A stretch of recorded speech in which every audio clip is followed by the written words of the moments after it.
Well, hello, my friends, and welcome back to CWK Live every Tuesday night at 7 o'clock p.m. Central Standard Time. I'm your host, Dan Zare, thrilled to be talking Star Wars with each and every one of you. Look at our friends here joining us live. It's so great to see all of you. Minta rings in first with This Is the Way. It's CWK Day. Hello, Minta. Good to see you. Mary says, Happy No, wait. Happy Tuesday, everyone. Mary, it's great to see you, of course, on CWK Live. Jason is here as well. Hi, everyone. Glad to be here with you tonight. Jason, it's great to see you, my friend. Jamie rings in and reminds us that this is, in fact, a holiday. Happy Andor Eve, because tomorrow, the first 3 episodes of Andor are going to drop on Disney+. So I know what all of you are going to be doing. Blake is here. Hey, CWK fam. Good to see you, buddy. How's life going? How's the... I didn't watch the Cubs game against the Marlins because I just know they're not going to win. But hopefully you have a good time watching it. Ben is here. Happy Tuesday to you, Ben. Great to see you. And Ross says, what a week we have in store. Yes, indeed, my friend. Josh, happy Andor Eve to you as well. Yes, so if you may have noticed on coffeewithkenobi.com, I posted all over social media, my review of the first 4 episodes of Andor are up. It is spoiler free. I don't go into any plot details of any kind. You know how I am. I don't give anything away. Just kind of give you an idea of kind of the tone and atmosphere of Andor and what it is like. Hello, Terry. What is up, man? Good to see Terry back on the program, too. Good to see you, my friend. So, yeah, I've seen... Well, you know what? Let's just jump into what's brewing in the world of Star Wars, and we'll get into all of that. But I guess before we do, let me remind you, tonight we're going to give you top 5 moments from Light and Magic Morphing, and no more pretending you're dinosaurs. I've got a CWK announcement, and it's not posted here, but I'm going to give you a video tour of Lucasfilm booth at the D23 Expo. So let's go ahead and see what's brewing in the world of Star Wars this week. And now, let's see what's brewing in the Star Wars universe this week. Sounds good.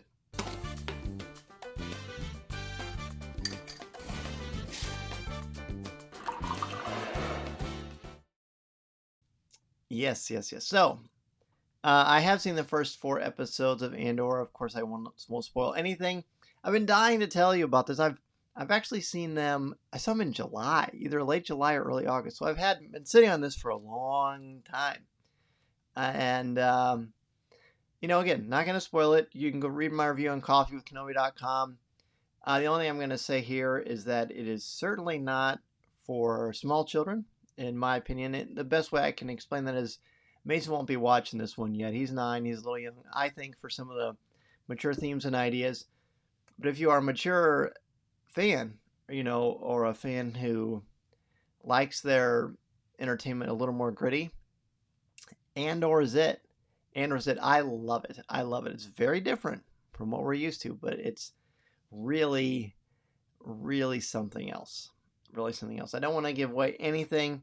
Of course, next week we're going to talk about it in great detail. But I just wanted to tell you, you're in for a treat. Now, there are only 3 episodes, not only 3 episodes drop tomorrow. And, if you want to watch them before you go to work, you're going to have to wake up early. I will say that. But, just stay off Twitter until you watch them, and then you can kind of just enjoy the discourse, which reminds me I got to set up some posts for tomorrow for Facebook, and I will certainly do just that. Okay, so what's brewing in the world of Star Wars? I posted this earlier. Well, first you already knew about this. The Galactic Star Cruiser tour. If you want to join me and MEI and Mouse Fan Travel, that is next summer, June 12th to 14th. I checked with MEI and Mouse Fan Travel before this conversation, and there are some rooms left, but not very many. There are only 100 cabins total on the Star Cruiser, and they are going quickly. We've got quite a group that are joining us on the ship, on the voyage, on the journey. I'm going to be bringing my son Mason. It will be his birthday on June 12th, so we'll all get to celebrate that together. Corey and Tom will be with me, and a lot of other of our friends, including Terry, who's going to do it. Looking forward to the Star Cruiser very much, Terry. I can't wait to meet you and play some sabacc with you, my friend. It's going to be so fun, and tour bet too. Aminta says, Andor sounds really promising. I think you will like it. Blake says, do you think casual fans like the ones who love Mando will be surprised by the tone? Yes, I do. I really do. I think it's think Rogue One. Think Rogue One, and then that'll give you kind of an idea. Ben says, I won't get home from class until 10:30 tomorrow, so I will be avoiding all this social smart, Ben. I think you will be happy you did. And look at Mary says, ditto, so Mary's going to be on the Star Cruiser with us as well.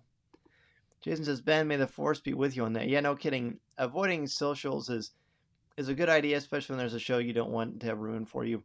Terry says, I got to ask Mason to teach me how to play it first. Well, Mason will be happy to do that for you, Terry. All right, so yes, that is that's the Star Cruiser again. Be sure, if you want to do it, you have to go to coffeewithkenobi.com/mousefan-travel and tell them you're with me and Coffee with Kenobi in our group so they can put you with us. That will make a big, big difference, and I think you'll be glad that you did.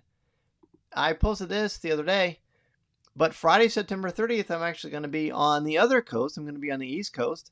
I'm going to be at Walt Disney World's Hollywood Studios on September 30th. That is my actual birthday. If you are in Hollywood Studios on that day, I will be in front of the Millennium Falcon at 6 o'clock p.m. celebrating my birthday. I will have a number of family and friends with me, and if you're around, I'd love to see you and say hello to you at Galaxy's Edge. I really can't think of any better place to celebrate my birthday than with some of my favorite people. So if you're there, I would love to see you. Of course, I know it's asking a lot, and naturally it's really short notice, and a lot of people aren't in the Orlando area anyway. But if you are, and I know a lot of you listening are, I would love to see you in front of the Falcon on Friday, September 30th. That is, gosh, just 10 days away, in front of the Millennium Falcon. This is again at Disney's Hollywood Studios in Orlando, Florida. Super fun. All right, a fun little thing. When I get a chance to do things like that, I want to be sure to include all of those things with you. So now, let's do this. I did a video. I did it on Facebook. It was a live one, but it was like I didn't even announce it. I just did it because I was there. There was nothing on my schedule, and it was a perfect time. It was actually that moment. I think it was on Saturday afternoon. The booth was fairly empty, so I was like, this is a great opportunity. So I'm going to walk you through, and I'll talk you through some of the things that we got to see at the Lucasfilm booth. Again, this is at the Lucasfilm booth at the D23 Expo a couple of weeks ago.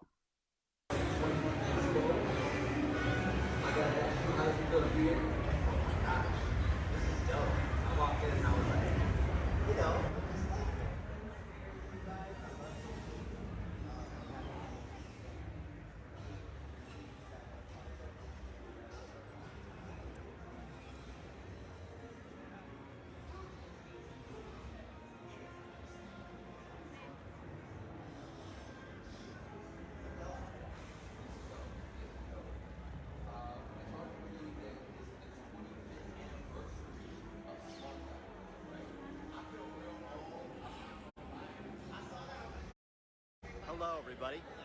Here we are. Oh boy, here I go again with holding the phone in the wrong place. Here we are at the D23 Expo, and me not knowing where to look when I do a live show on this phone. I'm Dan there, the host of Coffee with Kenobi. I'm going to walk you around this Lucasfilm booth that is here, show you some of the great costumes on display from, you know, that guy that you know really, really well, including Willow also, and Indiana Jones. Let's go over here and look at Willow first.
So there you go. I wanted to show you that in case you missed the live footage on Facebook Live.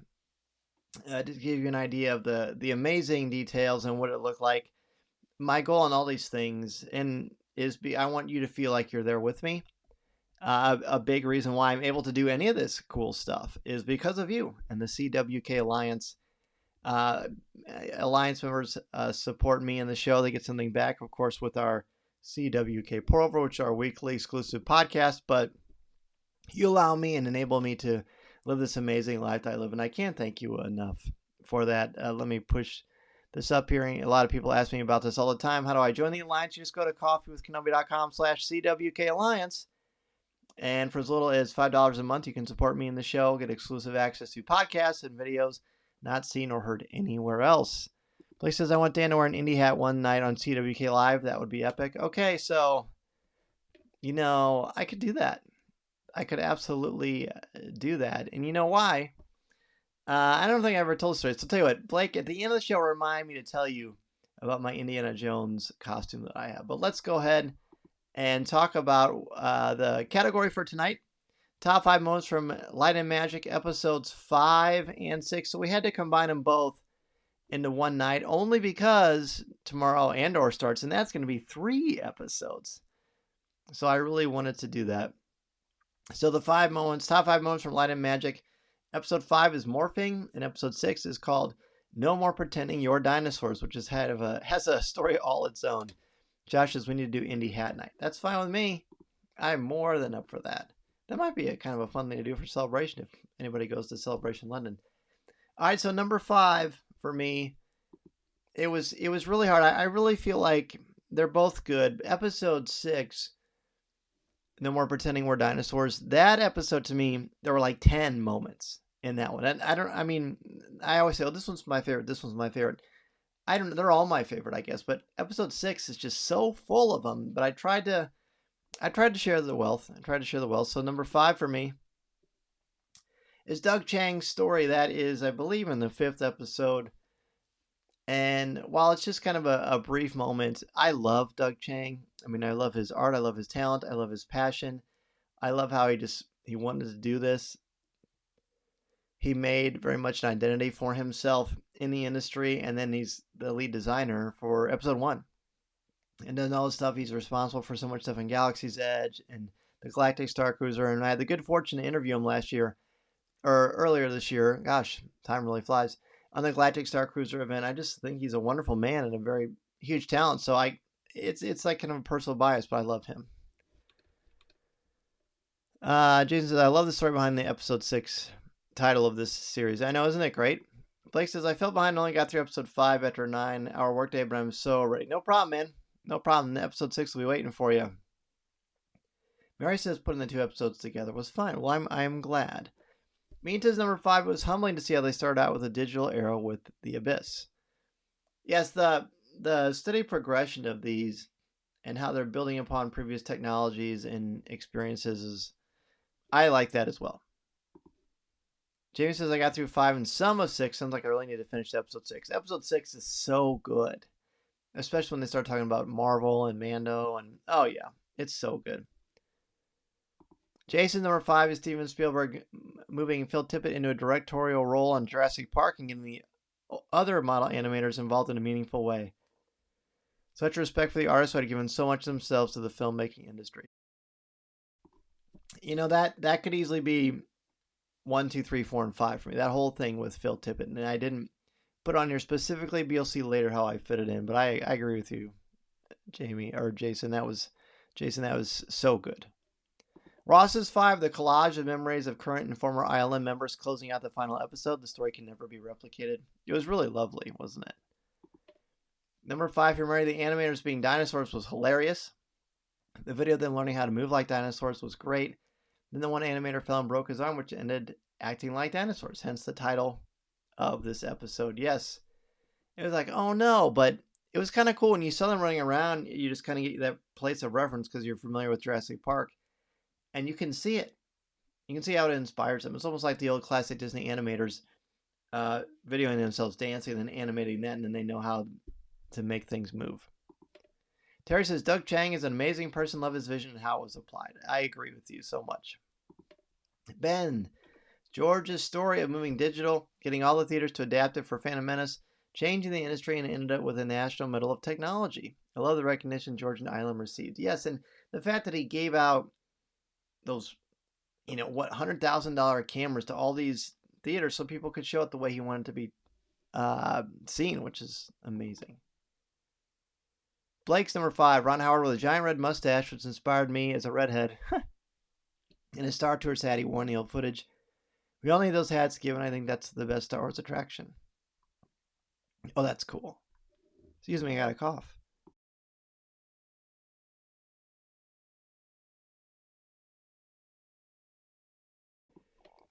I recorded a bunch of stuff before this, so I lost my voice. How about that? Jamie's 5, being introduced to Doug Chang, loved the story of how he won a car with his student film. Wasn't that cool? I love that too. I thought that was, and he was so even when he told the story, he was legitimately kind of tickled by it, which I thought was great. All right, let's go to number 4.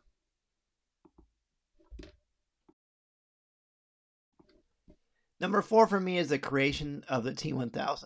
Excuse me, I hate to do this, but I gotta get a drink. I'm gonna put that video on again, so I'm gonna go grab a drink. Be right back.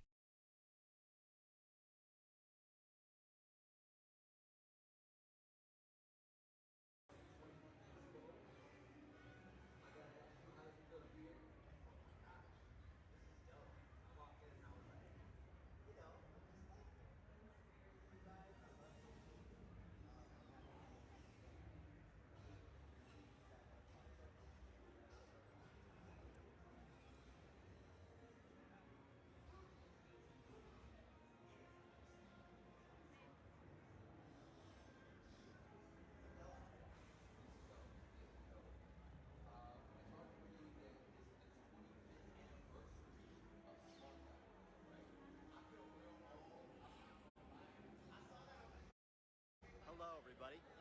Here we are. Oh boy, here I go again with holding the phone in the wrong place. Here we are at the D23 Expo, and me not knowing where to look when I do a live show on this phone. I'm Dan there, the host of Coffee with Kenobi. I'm going to walk you around this Lucasfilm booth that is here, show you some of the great costumes on display from, that guy that you know really, really well, including Willow also and Indiana Jones. Okay, I think I'm alive. I'm able to get my voice back, so thank you for your patience on that. Okay, number 4 for Minta is Doug Chang's story. Number 4 for Jamie is T2 as well, especially the sequence of how they had to figure pass through the prison bars and the logic behind how it would play in real life with the gun then getting stuck. And I love how that's like a story point. Like, you know what? This is how incredible this is because the gun's still metal, but it doesn't have the organic nature that the T1000 does. Yeah, that was cool. Ben's over 4 is Spaz and Mark, the hockey, the story of how they met, the party stories, the chaos of them starting the computer graphics department. They were my favorite Found My People story. Number 4 for Jason, Dennis Muren reading an 1,800-page book on computer graphics. Such an incredible level of dedication to his art. I probably wouldn't have made it past page 1. I was thinking about that level of commitment too. Pretty cool.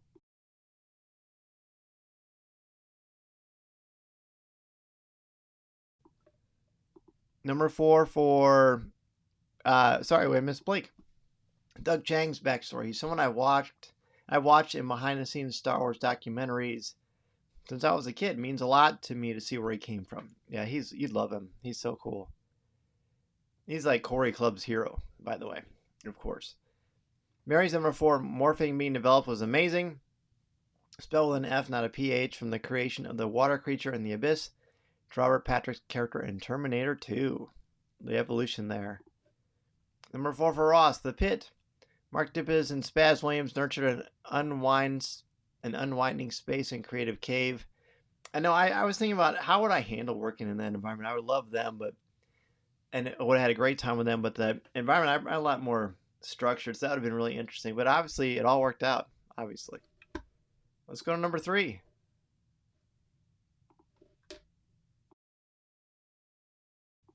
Number 3 at the end, Spaz of part 5, Morphing. Spaz says, there's nothing worse than not trying. think that's the last bit of dialogue in the 5th episode. But as soon as I heard that, I paused it. I ran over to my desk. I grabbed a piece of paper and I wrote that quote down. Now, I love that. I mean, as a teacher, as a parent, as a human being, I think that's such an important message. There's nothing worse than not trying. There's just that desire. This is part of why ILM is so successful and why their work will stand the test of time, because they don't give up. And even when it's really, really hard, I mean really hard, pressure like you can't imagine, but they don't give up. As Bass says, there's nothing worse than not trying. I think that's so cool. Number 3 for me, to seeing the comparison of the stop motion and the digital animation for Jurassic Park was mind blowing. I agree. It would have been interesting to see the stop motion in the film, but I'm glad they took a different direction. Honestly, it's so good. And I actually thought, well, gosh, is the kitchen scene with the raptors, is that stop motion? And in a way, it kind of is, isn't it, Mita? It's like it's digital stop motion. Pretty neat. Number 3 for Ross is the Willow morphing that changed filmmaking and made Ron Howard a believer. I always like these confessionals where the filmmakers are like, wow, this made me believe it. It's just really neat. And you see that with Favreau at the end of the 6th one, too. Jason's 3, Doug Chang giving himself daily drawing assignments to improve his art skills, which eventually led to him becoming the head of the art department on the prequel trilogy. Mind-blowingly cool, isn't it? Terry, so many achievements seem to have happened by just trying things out to see what would happen. Yeah. Think about how different things could have been if they didn't push the limits. We wouldn't be here, you know? It's really neat. Jamie's 3. The evolution of digital, that was also difficult to watch. The challenges for those not ready for the change, and how their lives are impacted. I found that to be, kind of heartbreaking. And I like that they evolved. Like Phil obviously evolved, and they found something for him. His story at the end was daughter. I mean, come on, it's so good. But yeah, I agree with you. That was difficult, Jamie. I agree. Way of the world, I guess, but still difficult. Blake's 3 is seeing James Cameron talk about special effects in The Abyss. Honestly, I've never seen that movie, but I think anyone who loves Hollywood special effects history knows how important that film was. I'm the same way. I've never seen it. I know how impactful and important that sequence is, and I know it's a hole in my resume. So I'm with you. I'm with you, Blake. Mary's 3, Mark and Spaz's story, but then when they talk about how CGI started taking away the model department, specifically Phil Tippett, was really interesting.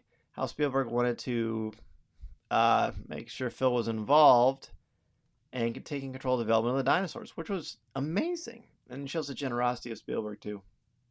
The volume for Ben is 3. Specifically, Kathleen's comment to George, we're executing on everything you wanted us to do. Good quote. Showing George how he inspired everyone, then they all just sat there and soaked up every word he said. And he's like a proud pop, isn't he? He's looking around, talking about everything and just telling stories. I mean, who wouldn't lap that up and enjoy every second of that? Love that. All right, let's go to number 2.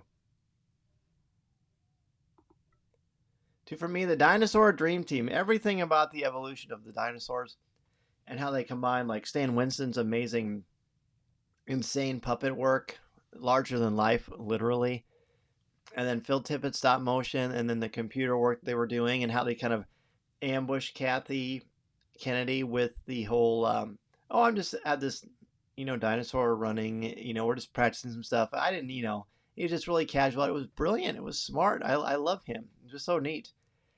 And just how it all, and they got like their dream team, and Spielberg just, makes it happen, and they combine everything together. I love at the end of part 5, right before they start episode 6, how they show that iconic sequence of the T-Rex's foot stepping in that mud. And then you just know we're in for something. And how Kathleen Kennedy and everyone, they remember seeing the first test in that screening room at Lucasfilm, and how they, like, there was a standing ovation. I mean, everything about that was just dynamite. Absolutely dynamite. Okay, let's see what you all have here. Minta's 2. George's dream. Since the beginning of Star Wars, he wanted to use digital technology to make stories believable, and that dream finally came true for the prequels. And boy, did it ever. That was almost my number 1, by the way.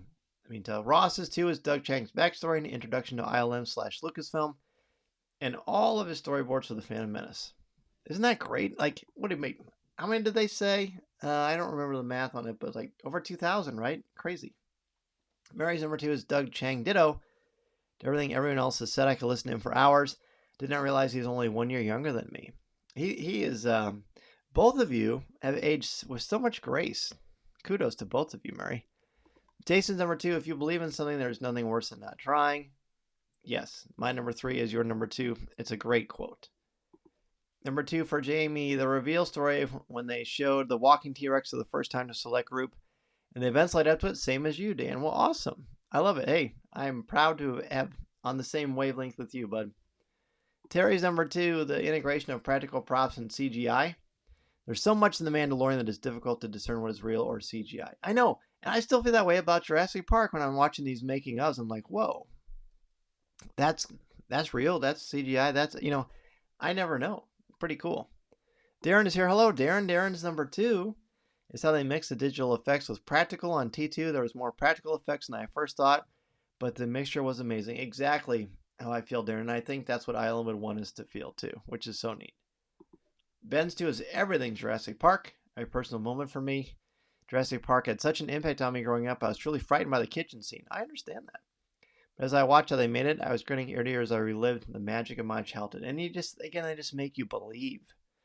And when Spielberg and everyone are saying, you know what, now I can do anything. You got to have a good story. And I'm really glad, of course, as a person who loves studying story, I really love that they make sure to say, story's got to be there. But now we got no excuses. We can tell any story. Pretty cool. Number 2 for Blake. I was going to make this number 1, but I haven't seen the last episode yet. I know it covers Jurassic Park, which I'm fortunate enough to have been alive for when it came out. That original film was as mind-blowing to me as a kid in the era that Star Wars was to my dad in 77. I think that's fair, Blake. I agree. It was such a big deal. I remember that summer so well. So incredibly well. We were just at the movie theater all the time to see it, and you would bring people who had never seen it before, and you just got that thrill. I remember going with my mom, and she'd never seen it, and all the seats were taken, so we had to sit in the very front row. So imagine seeing Jurassic Park where you don't know what to expect, and you're in the very front row at a movie theater. It was intense, man. It was intense. All right, time for number 1. From episodes 5 and 6 of Light and Magic, what is my number 1? Unpretentious and brilliant. Now, I could have made it Phil Tippett's very last line about his daughter and her saying, "Dad, I think I'm too old for toys." He says, "You know what? Be a filmmaker, and you never have to grow up." And then they ran outside and filmed, and that gave me goosebumps. It was just wonderful. I think Phil Tippett has our hearts after this whole series. But I picked number 1. Ron Howard described ILM as, quote, unpretentious and brilliant. That is like such an amazing compliment, and exactly why I think I'm so drawn to ILM and the creativity of them is they have all the reason in the world to be very arrogant and crass and dismissive of people, but they're the opposite. They're just curious. They're lifelong learners. They're lifelong collaborators, and they're visionaries, but they're unpretentious and brilliant. And that is, I think, all you could ever ask for from a creative, all you could ever hope for from meeting someone the level of genius that ILM is. Magnificent. Absolutely magnificent. Number 1 for me, to seeing the set of The Mandalorian, how it's done is remarkable. And the digital technology will continue to evolve to make stories amazing. Hear, hear. Terry's number 1, the way Lawrence Kasdan decided to tell a story didn't feel like a documentary. He presented it in an artistic and moving way. Terry, that's great. I don't think we talk enough about how Kasdan directed this thing, and it is brilliant. Number 1 for Ross, all the creative, hardworking individuals find their way and thrive in a creative environment, pushing and inspiring each other, not just drones answering to a boss. Problem solvers making the world better and more interesting. Beautifully said, Ross. I could not agree more. Very, very well done. Number 1 for Jason, I just told him you can do it. George Lucas is such an inspiring artist, visionary, and leader. He's amazing to behold. I just told him you can do it. Oh, yeah. Exactly. And I didn't put on here, but seeing, the work that George had to do with episode 1 and calling in Doug Chang and then calling in John Knoll. John Knoll's story could easily be my number 1 as well. And how he's like, oh, let's use this actor for this take and this for this. And, and just all the digital revolutions they made and how George kept looking at John going, I know your head hurts. I know this is driving you crazy, but let's just try it. And Noel's like, we have the composite and the lighting and he's like, let's just try it. I love that. I can't wait to talk to my oldest Peyton about that because he's a filmmaker too. So I'm sure he can empathize. Darren's number one. Excuse me. The imagination at work and the way the team came up with original ideas that work so well on screen, being so inventive. Yes, great, Darren. I love that too. Brilliant. Mary's number one. John, Noel, and George working together on the prequels, plus the entire fabric of John's story from his beginning at Island to the new shows. Had to add an honorable mention for the last few minutes of the final episode with all the employees' reflections of their time. Yeah, and people getting choked up, pretty neat. Jason, no worries, man. Totally good. Blake's number one, he says, is weird. I'm typing on an iPad that's probably 100 times the power of the tech those guys at ILM were using. In the 80s and 90s, the fact they continued to change Hollywood. Film after film with what they had blows my mind till this day. Those early guys from the 70s and 90s changed my imagination forever, and I'll always appreciate that. Yes, that's a good one to end on, Blake. I like that very much. Oh, Ben's got number one. The first dinosaur shot and everyone's reactions to it, but then how it impacted Phil. Everyone, including Spielberg, rallied around him to make sure he had a place in this new world. Beautiful technological breakthrough, but Phil wasn't going to be left behind. And you can't. I mean, he's so important to everything. And the fact that he knows how animals work and move. And I mean, there's, you surround yourself with good people. You don't compromise with your talent and who you are, and you're kind. And good things happen. Good things happen. So that's so good. All right, so next week, as you all know, as we've been talking about, next week we got 3 episodes of Andor, and one of you inspired me to say this. I think it was Mary. I can't quite remember who, so I apologize. But it'll be a long episode. It'll be a top 10 moments from Andor episodes 1 to 3, rather than break down every episode individually for a half hour, because it just, quite honestly, we don't have enough time, and I don't want to sell any of these episodes short, but they're all dropping at once, and there's only so much you can do. So let's do a top 10 moments from Andor episodes 1 through 3. You've got a week to watch 3 episodes, and who are we kidding? I know you're all going to watch it tomorrow anyway. So next week, your homework, your Star Wars homework, is the top 10 moments, not 5. Top 10 moments from Andor episodes 1 to 3. So I think we can do that. What do you think? Think we can do that? Jamie is going to hold on to number 1 since I know it will come from the remainder of episode 6. Yeah, and let us know what your number 1 is for that, Jamie. I'd love to know. Jason says, top 10? Yes. Good. I'm glad. It's going to be busy. I'll have to bring extra water for next week. Ross says, I know I'll have a hard time falling asleep tonight, Ross. It's going to be great, man. Mary says, please post in CWK Cafe. Will be an interesting read. Yes, it sure will. All right, well, let's jump into Ask Dan Z.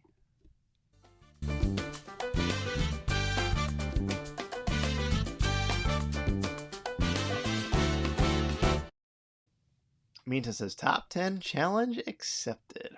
You got it. That's going to be fun. All right.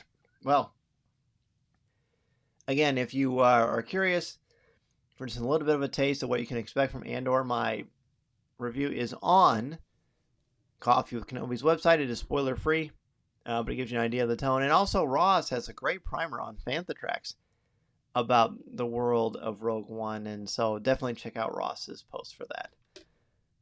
Ben says, are you dropping your interview with Matt on the podcast? The morning was all I missed of that crazy weekend. You know what? I am going to drop the Matt Martin interview because I was really proud of it. I mean, I love Matt. He and I are buddies. I was actually just texting him a little bit ago. And he's just the coolest. So I love the conversation was fun. I've been doing the show for over 9 years, and I've interviewed him on some live stuff, like at some theme park events, but never just old fashioned. I'm in my studio, you're at work or your house, and so fun. So yeah, I'm definitely going to drop that one. Mary says, Ross, sleeping tonight? Oh no, it's going to be a long night here in the East. I know. Blake says, can you hint on episode length for those first 3 episodes? I know getting up at 4 a.m. to film 3 episodes before work won't happen. How can I answer that? If I hadn't seen it and I knew in the future what I know now, I would just be at peace with watching a little bit before work and then the rest when I came home. They're not short. They're not short. I'll just say that. I don't want to violate anything, and I know none of you want me to do that, but they're long. In fact, I was talking to one of our friends from the Alliance earlier today, and I suggested to our friend, just be at peace with splitting it up, for sure. Ross says, Mary, Indy is weird and still is on Eastern time. I teach at 8:30, so we'll need some sleep. Oh, yeah. Yeah, Ross, just be awesome, teach, and then come home and just enjoy it. Just stay off of social media until then. I don't think you'll regret it. It's going to be something else. Josh says, I'm concerned staying up to 3 a.m. I wouldn't do that. I mean, again, I'm not going to spoil anything, but it's worth the wait. Don't watch it when you're super tired, or at least I wouldn't. I tried that for the Book of Boba Fett, and I regretted that because it's hard to get into it because it was so hard for me to stay awake. The discourse will be plenty. There'll be a lot of conversation and discussion, and I'm looking forward to sharing it with all of you next week. All right. That is going to do it for this week's episode of CWK Live. Thanks so much, everybody, for joining me on our new night, Tuesday night. We had more people on the initial show than we have for a while on Monday, so I'm so glad we did the switch to Tuesdays. I hope next week you will join us as we give our top 10 moments. That's right, top 10 moments, because we're going to drop all of them at once, all 3 episodes at once. So get 10 ready for episodes 1 to 3, and join us next week on CWK Live. I want to thank all of you for joining me tonight. For letting everybody know about the show. Write a review on iTunes, on Google Podcasts, on Spotify. Everything you do makes a difference and helps bring attention to the show, which helps to bring more to our amazing community and to grow it. Again, if you're going to be in the Orlando area on September 30th, I will be there in front of the Millennium Falcon at 6 o'clock p.m. at Walt Disney World's Hollywood Studios for a meet and greet. You can celebrate my birthday with me. My wife Deanna is going to be there. Clayton Sandell is going to be there. There's going to be a lot of people there you're going to know, and it'll be great to see you there if you can make it. Also, if you can make it, be sure to sign up to join us on the Halcyon next summer, June 12th to the 14th. Go to coffeewithkenobi.com/mousefantravel and make sure to tell them that you're in the Coffee with Kenobi group. All right. Well, hello. Thanks, everybody. It's good to see all of you. Let's see. Terry says, I know it's far ahead, but are you going to wear a costume for the Star Cruiser? Maybe we can get a theme going. I think I'm going to. We'll certainly talk about that as we get closer, Terry. But yeah, I'm going to do something, I think. Josh, we'll see you soon. And thank you for sending that email over. I loved it. I didn't get a chance to respond, but it was really great fun. Ross will watch episode 1 before class and the next 2 at school after class. Smart. That's what I would do. Mean to be the force be with you. Mary, have a great week and enjoy Andor. Ross, looking forward to your take. Blake's, appreciate you so much, man. Thanks for joining us. Jason, have a great week, and thank you for the early birthday wish, Jason. I appreciate that. Ben, enjoy Andor too. I hope you all enjoy Andor. I hope you get plenty of rest. Wake up. Stay off of social media until you watch it. It'll be worth the wait, I promise you. We'll see you next week, everybody. See you then.